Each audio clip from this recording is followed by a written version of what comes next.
പല പ്രശ്നങ്ങളും ഉണ്ടായിട്ടുണ്ടാവും. ചിലപ്പോ ഒന്ന് തള്ളിയിട എന്തെങ്കിലും ചെയ്തിട്ടുണ്ടാവും. അതിലോള് മരിച്ചതിന് ഇപ്പൊ അയാളെ കുറ്റം പറഞ്ഞിട്ട് ഇപ്പൊ എന്താ കാര്യം? കുടുംബത്തിൽ പല പ്രശ്നവും ഉണ്ടാവും. ആണ് അതന്നെ പറഞ്ഞത്. കുടുംബജീവിതം ആവുമ്പോ പല പ്രശ്നങ്ങളും ഉണ്ടാവും. അതൊക്കെ പിന്നെ ഇങ്ങനെ നോക്കിന്നാ പിന്നെ അതിനെന്നെ നേരം ഉണ്ടാവുള്ളൂ.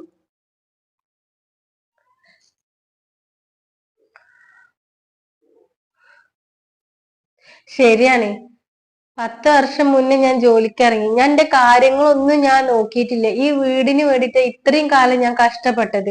ഒരു 10 പൈസ ഞാൻ എനിക്ക് വേണ്ടിയിട്ട് ഞാൻ ചെലവാക്കിയിട്ടില്ല. 35 വയസ്സായി. ഇക്ക് ഇനി ഫസ്റ്റില് കല്യാണം കഴിക്കുന്ന ആളൊന്നും കിട്ടൂലെന്ന് എനിക്കറിയാം.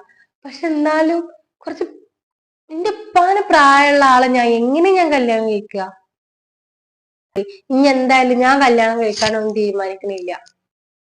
നിങ്ങൾക്കിപ്പൊ അതല്ലേ വലിയ പ്രശ്നം. ഞാൻ നിക്കുമ്പോ ഓളെ കല്യാണം നടക്കൂലല്ലോ.